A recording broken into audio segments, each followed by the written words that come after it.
안녕하세요. 코인하는 개발자입니다. 이번 영상에서는 제가 앱토스 인센티브 테스트넷에서 이제 참여하면서 겪었었던 어려움과 이걸 어떻게 해결했는지 한번 공유드리면 좋을 것 같아서 제작하게 됐습니다. 앱토스에 대해서 먼저 설명을 드리자면, 앱토스는 이제 안전하고 굉장히 이제 확장이 쉽도록 개선된 스마트 컨트랙트 프로그래밍 언어 이제 무브를 기반으로 시작하는 이제 레이어 1 블록체인이라고 보시면 될 것 같고요.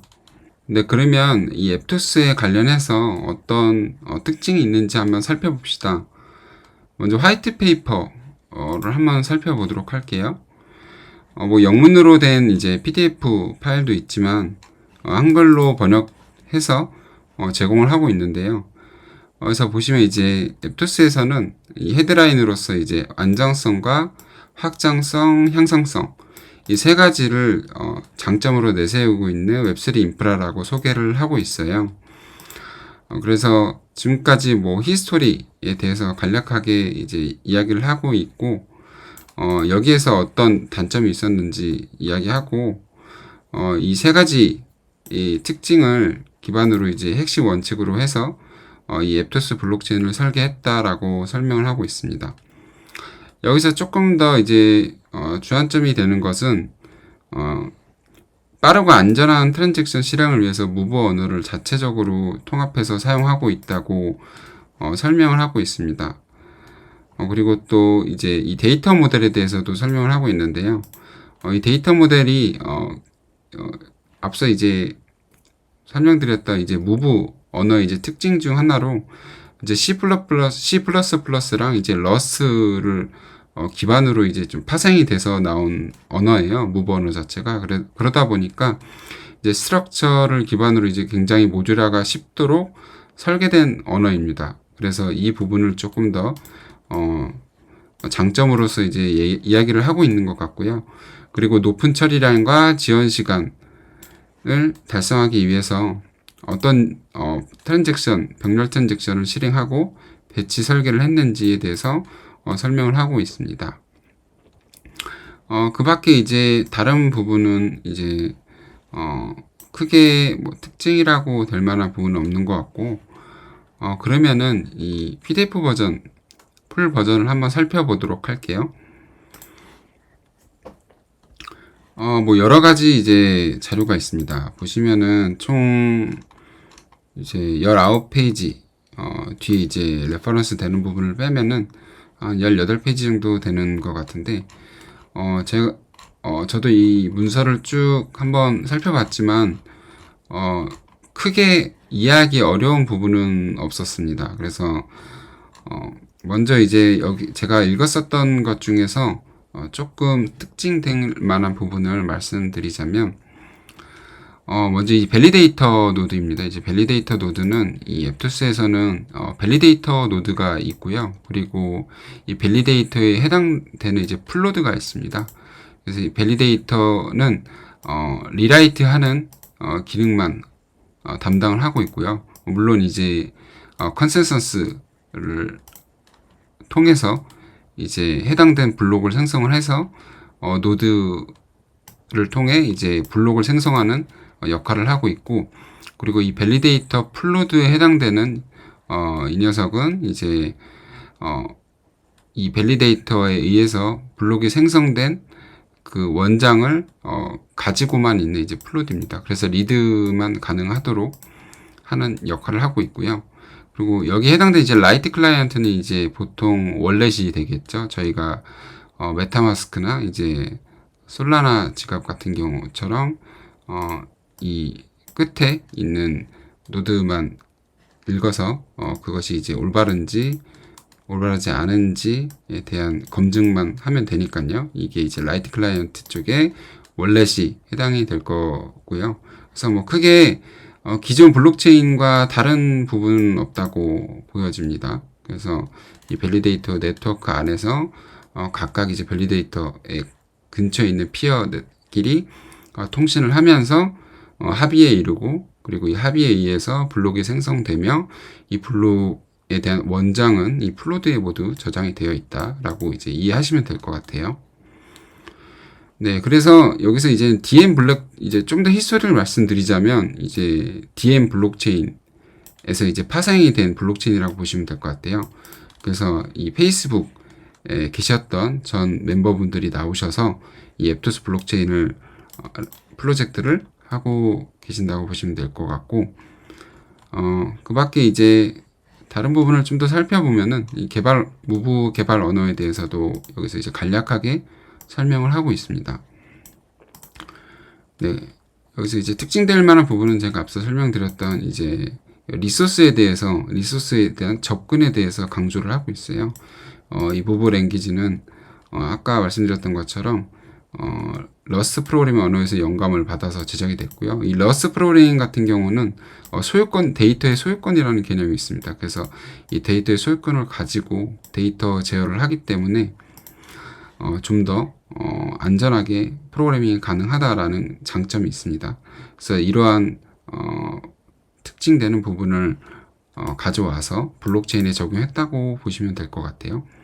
그래서 이 무브도 당연히 이제 무브 VM이 있어요. 버추얼 머신이 있어서 이 무브 언어로 제작된 것을 이제 바이트 코드 검증기를 통해서 이제 컴파일링하고, 그리고 컴파일링 된 그 코드를 가지고 실제 무브 VM 위에서 실행이 되는 그런 한 구조라고 보시면 될 것 같습니다.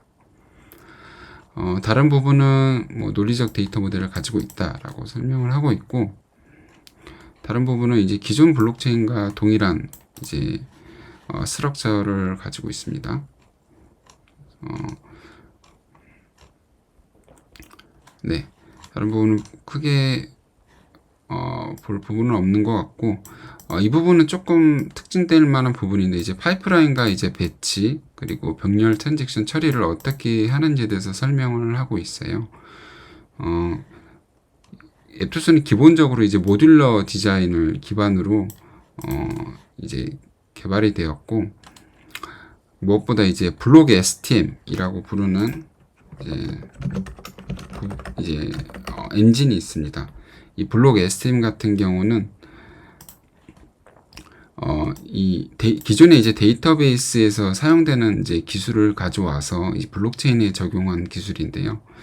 이 블록 STM을 기반으로 병렬 트랜잭션 처리를 했기 때문에 굉장히 빠른 속도로 트랜잭션 처리가 가능하다라는 부분을 이 도표와 함께 이제 TPS가 있죠. 예, 얼마나 1초에 트랜잭션을 처리하는지에 대해서 설명을 하고 있고, 여기 보시면 이제 스레드를 높일수록 굉장히 큰 TPS를 처리할 수 있었다라고 이제 설명을 한 그런 이제 문서라고 보시면 될 것 같습니다. 네, 앱토스에 대해서 이제 자세한 부분은 이 문서를 쭉 한번 보시면 이해하실 수 있을 테니까 이 영상에서는 크게 다루지는 않겠습니다. 제가 참가했었던 앱토스 인센티브 테스트넷은 3라운드였었고요. 먼저 이 세 번째 진행했었던 인센티브 테스트넷은 이제 8월 30일부터 9월까지 한 열흘간 진행이 됐었고, 총 4가지 이제 라운드로 앱토스 인센티브 테스트넷이 이제 진행이 됩니다. 먼저 이제 첫 번째와 두 번째는 이제 종료가 되었고, 먼저 첫 번째 같은 경우는 이제 간단하게 말씀드리면 유효성 검사기, 그러니까 밸리데이터 검사기 노드를 이제 시작해서 실행하고 문제점을 찾는 부분에 좀 주력을 했었고요. 그리고 두 번째는 이제 여러 버전의 바이너리를 이제 업데이트하면서 그에 대한 이제 밸리데이터 노드를 배포하고, 테스트는 주로 이제 퍼포먼스에 따라서 이제 앱토스의 리피테이션 알고리즘이라고 있습니다. 이제 밸리데이팅 노드를 돌릴 때 어느 부분에 이제 좀 더 중점을 두고 비중을 두는지에 대해서 이제 돌리는 알고리즘이 있는데, 그런 부분에 대해서 테스트가 진행이 됐었고, 이번 AIT3 같은 경우는 메인넷이 출시되기 전에 마지막 이제 테스트넷인 만큼 이제 거버넌스와 이제 거버넌스 역할에 좀 중점을 두고 테스트가 진행이 됐습니다. 물론 이제 네트워크 스트레스 테스트도 이제 진행이 됐었고요. 또 여러 상황을 이제 앱토스 팀에서 연출을 하면서 밸리데이터들과 이제 앱토스 팀이 여기에 이제 대응을 하는 것에 초점을 두었습니다. AIT 이제 네 번째 라운드 같은 경우는 이제 2022년 4분기에 진행할 예정이라고 하고 메인넷이 출시되고 나서 진행할 예정이라고 합니다. 밸리데이터 노드 같은 경우는 진입 장벽이 이번에 조금 높았어요. CPU 같은 경우는 이제 8코어에 16스레드 그리고 이제 2.8GHz의 제온 스카이레이크 그 이상의 버전에 해당이 됐고요. 그리고 메모리 같은 경우는 32기가 그리고 스토리지 같은 경우는 1테라 이제 SSD에 이제 3만 IOPS 이상의 200Mbps 밴드위스를 처리할 수 있을 정도의 스토리지를 요구를 했습니다. 그리고 이제 네트워크 밴드위스 같은 경우는 1GBps 이상 효율을 낼 수 있는 그런 노드를 앱토스 팀에서 권장을 했고요. 일반적으로 이제 네트워크 상황에서는 이렇게 많은 CPU 로드와 이제 메모리, 스토리지가 요구가 되지 않아요. 근데 테스트넷인 만큼 이제 게다가 이제 마지막 메인넷 전에 테스트넷이었기 때문에 네트워크 과부하 상황이라든지 조금 더 이제 퍼포먼스 테스트를 진행을 할 때 필요한 스펙에 초점을 맞춘 것 같고요. 여기에 이제 하드웨어 리소스를 요구했다고 보시면 될 것 같습니다. 이제 앞서 보시는 화면은 앱토스 인센티브 테스트넷의 세 번째 라운드에 진행했었던 밸리데이터들에 대한 이제 리더보드 현황입니다. 이제 보시면 아시겠지만 이제 노드는 이제 226개 그리고 41개의 국가에서 이제 91개의 도시에서 참여를 한 것을 보실 수가 있고요. 이제 전 세계 사람들이 밸리데이터리 합격하신 분들에 한해서 이제 진행이 되었습니다. 물론 이제 제가 진행했을 때는 이제 228개의 노드였고요. 지금은 이제 종료가 된 이후로도 몇 시간 정도 이제 지연이 되면서 약간 좀 등수라든지 몇 가지 부분이 이제 달라진 점이 있는데요. 먼저 이제 제가 이제 앱토스 요 테스트넷 참가하게 되면서 3등에 해당하는 이제 스코어를 얻을 수가 있었어요. 그 부분에 대해서 이제 먼저 인증을 하고 가야겠죠. 네, 먼저 이제 페트라 월렛으로 이제 제가 등록을 했었고요. 보시면 뭐 카피 어드레스 해서 제 주소를 검색을 해보면 지금 이제 5등으로 나오긴 하는데 아까 말씀드렸듯이 몇 시가 이제 지연이 되면서 등수가 조금 밀리게 되었습니다. 뭐 이거는 뭐 크게 중요하지 않다고 보고요. 어쨌든 제가 이런 이제 라이브네스라든지 리워드 퍼포먼스에 해당하는 결과를 얻을 수 있었던 방법이라든지 그 방법을 이제 하면서 어려웠었던 부분을 좀 말씀드리고 싶었고요. 먼저 이제 커뮤니티를 저는 주로 이제 관찰을 했습니다. 이제 앞서 이제 보시는 것처럼 이제 리워드 퍼포먼스가 있고 라이브네스라든지 이제 투표 현황을 볼 수가 있는데요. 이제 제가 이제 커뮤니티 관찰을 하면서 알게 된 것은 이제 이 참가자들이 모두 이제 같은 선상에서 이제 출발은 하긴 하는데 이제 초기에 이 밸리데이터 이제 오퍼레이터 분들이 어떻게 이거를 운영을 하는지에 따라서 스코어 차이가 크게 나더라고요. 그래서 이제 보통은 이제 보팅과 이제 프로포절 수가 크게 차이가 났고 이제 스테이킹된 물량에 따라서 이 가중치에 의해서 또 다음 노드가 선출이 되다 보니까 한번 이제 스테이킹에 밀리면 다음 에포크에서는 좀 점수를 획득하기 좀 어려워지는 그런 상황이 연출되는 것을 저는 좀 확인을 했습니다. 그래서 이런 부분은 이제 기존에 이제 AIT3도 있었고 이제 2도 이 밸리데이터 스테이터스를 제공을 하면서 그런 부분을 좀 캐치해낼 수 있었고요. 그리고 이제 앞서 좀 말씀드렸던 것처럼 이제 앱토스 팀에서는 테스트넷인 만큼 이제 여러 극한의 네트워크 상황을 인위적으로 만들기도 하거든요. 그래서 이제 돌발적으로 잘 운영을 하고 있는데 이제 몇 가지 시나리오를 연출을 하기도 합니다. 그래서 이 연출된 시나리오에 맞춰서 어떻게 대응하느냐도 굉장히 중요한데요. 여기에 이제 발빠르게 이제 대응한 오퍼레이터들은 이제 높은 보팅이랑 뭐 프로포저를 많이 받음으로써 초기에 이제 그런 이제 스테이킹 물량을 가져가게 되면은 앱토스 아까 말씀드렸던 리퓨테이션 알고리즘에 의해서 리워드를 쉽게 쌓을 수가 있어요. 근데 이 초기에 리워드를 쌓지 못하면은 후반부로 갈수록 좀 이런 리워드를 얻기가 어려워지거든요. 그래서 그런 부분이 굉장히 중요하다고 생각을 하고요. 이렇게 저는 이제 커뮤니티를 좀 지속해서 관찰하는 것만으로도 좀 이런 부분을 캐치할 수 있었으니까 이제 다른 밸리데이터를 돌리거나 다음 이제 다른 블록체인을 돌렸을 때 이런 커뮤니티를 관찰하는 게 굉장히 중요한 것 같습니다. 네, 다음 화면은 VPS 제공 서비스를 벤치마크한 이제 자료인데요. 이제 코글로치 랩스라는 곳에서 2022년 클라우드 리포트를 낸 거고요. 보시면은 뭐 보통 많이 쓰시는 이제 AWS가 있고 GCP, 뭐 마이크로소프트 애저, VPS 이제 서비스를 많이 쓰실 텐데 저 같은 경우는 이제 AWS 인프라를 쓰는 게 굉장히 편하더라고요. 왜냐면 이제 그 에코시스템 내에서 제공하는 기능만으로도 충분히 뭐 서비스 구현 없이 서브리스로도 운영할 수 있는 이제 람다라든지 아니면은 뭐 SNS 같은 이제 심플 큐 서비스도 사용할 수 있고 이 밖에 오토 스케일링 기능도 제공을 하고요. 그래서 잘 이제 사용을 하면은 굉장히 효율을 높이 낼 수 있다고 판단을 해서 이제 앱토스에서 처음에 이제 제공한 서버 스펙에 맞게 AWS를 선택을 했고요. 요 자료는 한번 참조해 보시면 좋겠지만 요 새 이제 메이저 VPS 제공 서비스 중에서는 크게 뭐 차이가 나지 않기 때문에 원하시는 서비스를 그냥 선호도에 맞게 선택을 하시면 될 것 같습니다.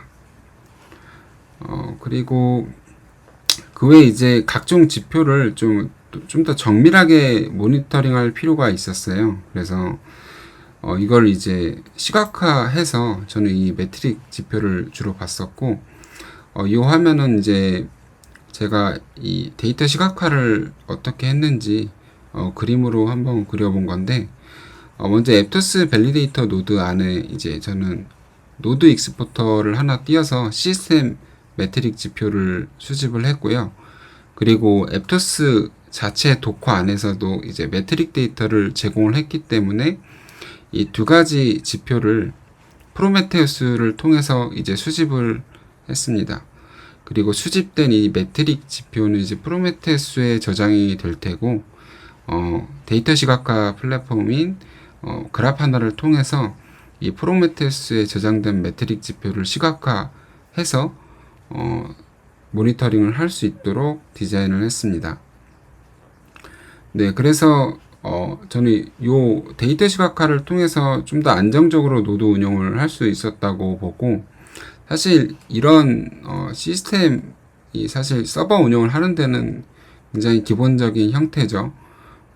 왜냐면 데이터를 확인하는 거 없이 노드 운영을 하는 거는 사실 굉장히 힘든 일이기 때문에 그래서 제가 간략하게 한번 보여드리자면 요 화면은 이제 제가 이제 그래파나를 통해서 이제 데이터 시각화를 한 거고요.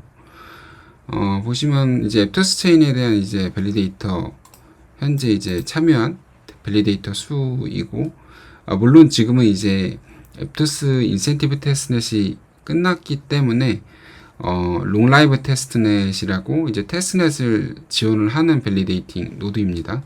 그래서 그 부분을 좀 감안해서 보시면 될 것 같고 요거 같은 경우는 뭐 100개 라운드 안에서 이제 몇 개의 밸리데이터 노드가 참여를 하고 있는지 지표를 보여주고 있는 화면이고요. 그리고 프로포절 카운트라든지 컨센서스에 대한 이제 보팅 카운트라든지 뭐 이 밖에 이제 리퀘스트, 뭐 요청 카운트가 이제 get이나 head가 어떤 비율로 어떻게 요청이 되는지를 한눈에 파악할 수 있도록 구성을 했고요. 그리고 오퍼레이션 레이턴시도 체크하기 위해서 컨센서스랑 이제 맨풀, 그 다음에 이제 스테이트가 얼만큼 동기화가 잘 되고 있는지에 대해서 데이터를 보여주고 있습니다. 그 밖에 이제 뭐 레이트라고 붙은 요 패널 같은 경우는 이 위에 해당되는 카운트를 이렇게 절대적인 수치로 보면 사실 파악하기가 쉽지 않아요. 그래서 이 부분을 좀 시간에 쪼개서 인터벌을 두고 하루 간격으로 보면 이렇게 좀 더 많이 보여지게 되고, 뭐 1시간 간격으로 보면은 얼마만의 비율로 1시간 동안 얼마만큼 해당 시간에 프로포절 카운트가 발생을 했느냐, 그리고 그것을 어떻게 처리했느냐를 보여주는 지표라고 이해하시면 될 것 같습니다. 컨센서스 카운트도 마찬가지고요. 뭐 이 밖에도 이제 보시면은 굉장히 많은 지표들이 있어요. 뭐 다 설명을 드리기는 어려울 것 같고, 어쨌든 이런 데이터를 통해서 파악하기가 쉽잖아요. 그래서 뭐 이런 지표가 위로 튀거나 아래로 튀거나 뭐 이런 형태를 보이면은 뭔가 이상이 있다는 징후니까 그 문제를 파악하기가 쉽고요. 그래서 그에 대한 대응을 하기가 수월해집니다. 뭐 아까 말씀드렸던 시스템 매트릭 같은 경우는 아래에다가 이제 배치를 해서 네트워크 트래픽 처리라든지 맨풀이라든지 이런 것들을 보여주고 있는 화면입니다. 그래서 이렇게도 이제 처리가 가능하고, 이제 알람을 걸어서 또 이제 확인할 수가 있어요. 그래서 알람을 통해서도 이러한 지표들을 걸어서 볼 수가 있었기 때문에 좀 더 원활하게 이제 대응을 할 수가 있었습니다. 그래서 뭐 간략하게 아까 보셨던 이제 보팅 수에 대한 것을 보시면 이런 식으로 이제 스레시홀드를 이제 체크를 해서 이 50개 이하로 이제 내려오게 되는 경우에는 이지 빌로우가 있죠. 그래서 50개 이하로 이제 발생이 됐을 때 알람을 보내도록 그렇게 설정을 해둔 화면이라고 보시면 될 것 같습니다. 그래서 이런 식으로 알람을 걸어서 제가 자고 있거나 아니면은 밖에서 이제 외부 활동을 할 때 대응하기가 쉽지 않은데, 이런 부분도 즉각적으로 대응을 할 수 있도록 인프라를 구축을 했습니다. 네, 그래서 이렇게 이제 구성을 해서 저는 대응을 했었고,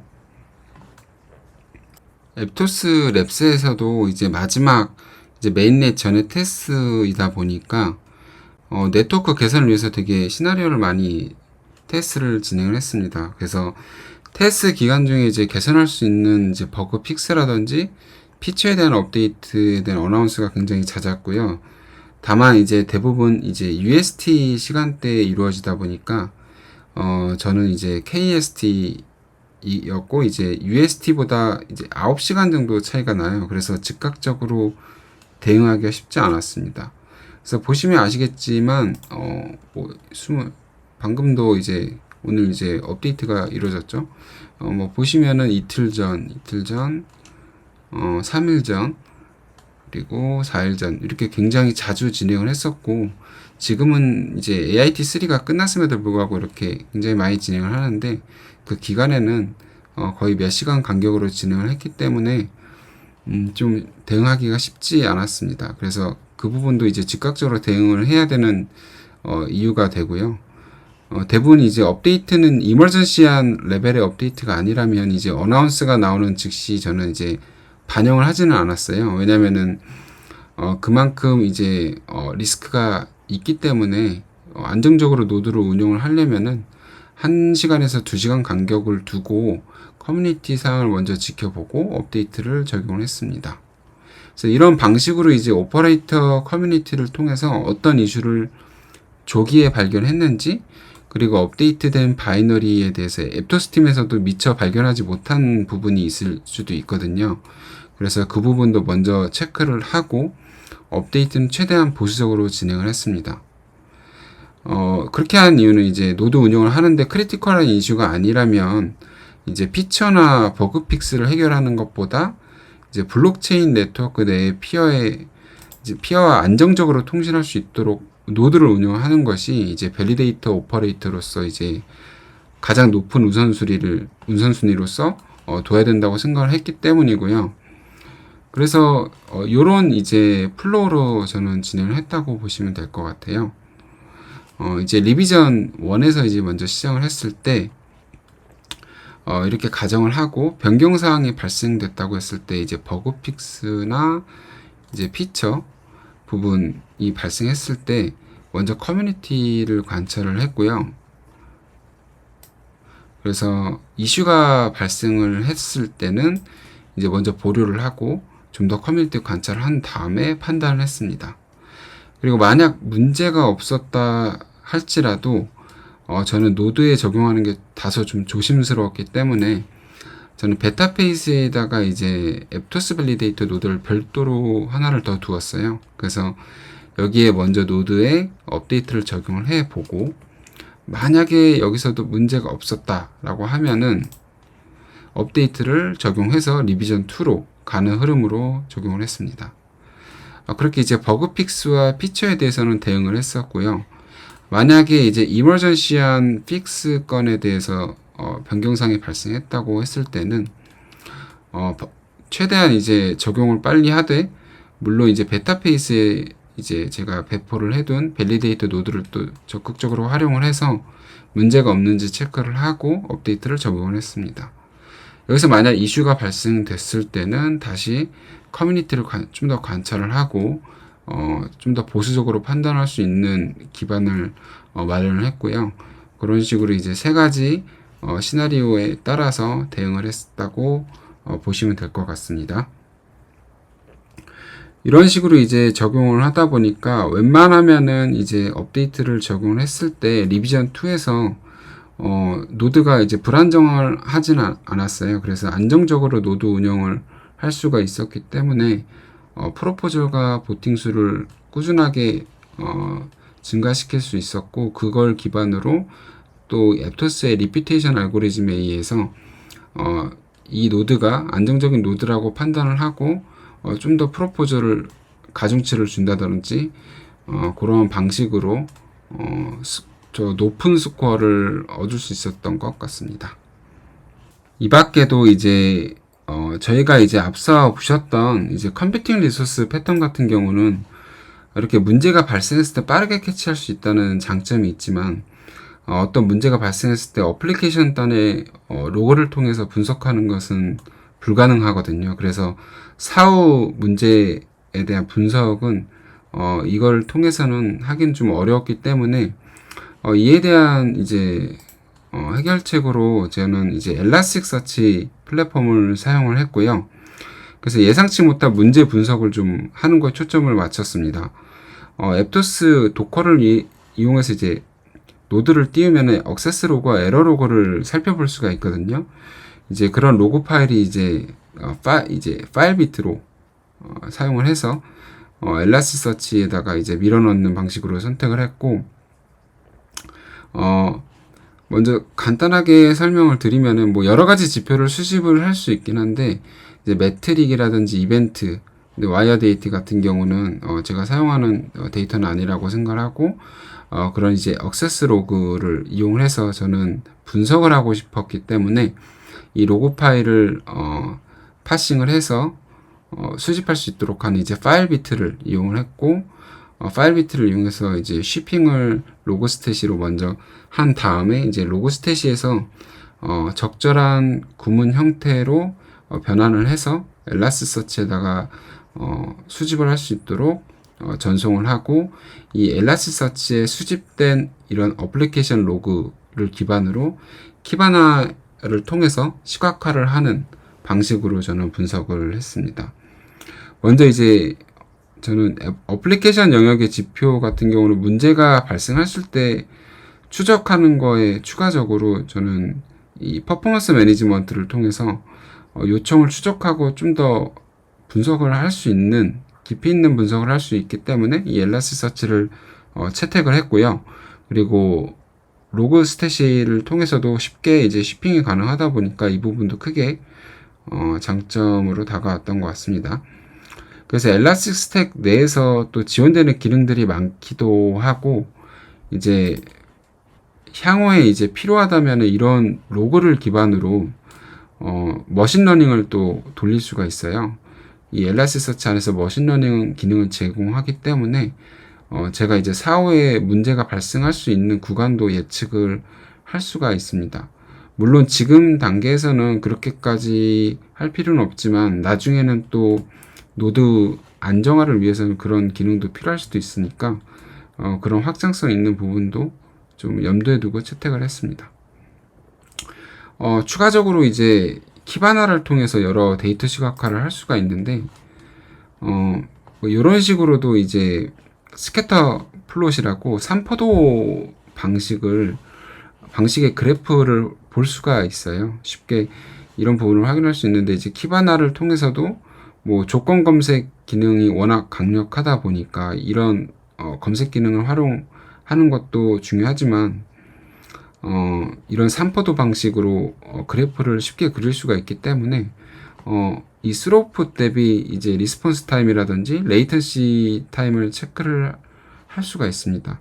그래서 어떤 스로프에 다다랐을 때 레이턴시가 느려진다라든지 리스폰스 타임이 길어진다라든지 이런 삼포도를 통해서 확인할 수가 있기 때문에 주요 성능 지표 변화를 확인할 수 있는 그런 그래프로도 활용할 수가 있습니다. 이외에도 이제 엘라스티서치에서는 이제 와처 기능도 지원을 하거든요. 이 와처 기능을 통해서 이제 어떤 배치 작업을 실행을 한다거나 트리거링을 할 수 있다 보니까 리포트 메일을 보낼 수 있고요. 메일을 보낼 수도 있고 뭐 웹 클라우드에다가 전송을 할 수도 있고 뭐 슬랙이라든지 주로 저희가 많이 사용하는 텔레그램 뭐 이런 메신저에도 쉽게 알람을 보낼 수가 있습니다. 그래서 향후에 이제 필요하다면 또 캔버스나 아니면 대시보드 기능을 통해서도 외부에 필요한 데이터를 또 공개하기가 쉬우니까 어떤 저희가 앞서 말씀드린 퍼포먼스 그런 변화를 외부에 이제 보여줄 수 있다 보니까 엘라스티서치를 사용하기에는 굉장히 매력적인 그런 이제 좀 이유가 되기도 했습니다. 물론 이제 엘라스티서치 같은 경우는 비용이 좀 높기는 해요. 근데 장기간으로 저희가 이제 보관하는 로그는 아니다 보니까 적절하게 이제 리텐션 보유 기간을 설정을 하면은 적은 비용으로도 이제 높은 효율을 낼 수가 있습니다. 추가적으로 이제 이 엘라스티서치 같은 경우는 JVM 이게 자바 기반입니다. JVM 기반에서 이제 루신 위에 이제 동작을 하는 그런 플랫폼이다 보니까 이제 고유한 문법이라든지 정책으로 이제 러닝 커브가 존재해요. 근데 이제 그런 러닝 커브 대비 앞서 말씀드린 뭐 와처 기능이라든지 아니면은 이런 삼포도 그래프를 그릴 수 있다라든지 여러 이제 강력한 데이터 시각화를 할 수 있다 보니까 충분히 상쇄할 만한 그런 단점이라고 생각을 했습니다. 이번 앱토스 인센티브 테스트넷 같은 경우는 제가 밸리데이터로서는 이제 처음 참여한 프로젝트였고요.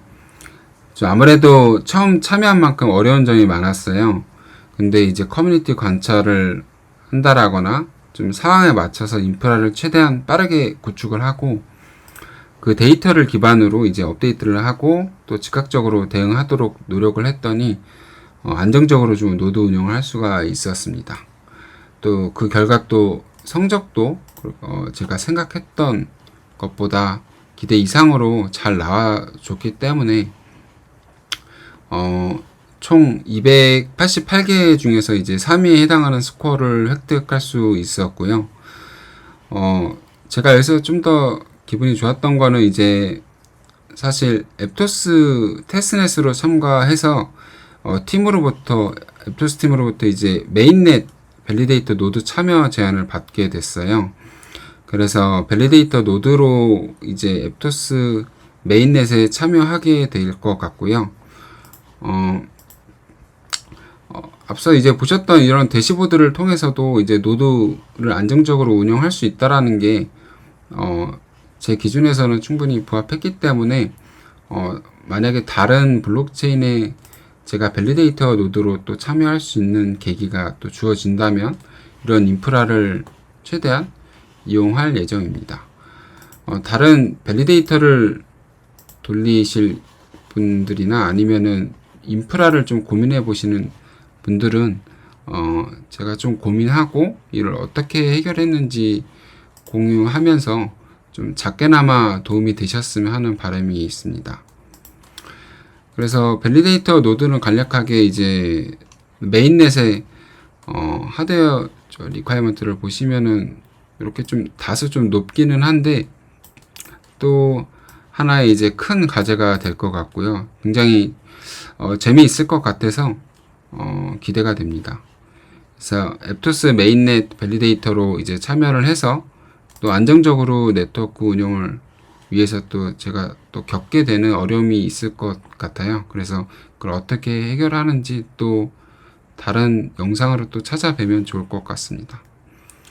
그래서 지금까지 영상을 시청해 주셔서 감사드리고, 다소 좀 영상 내용이 지루할 수 있긴 했는데 도움이 되셨으면 좋을 것 같습니다.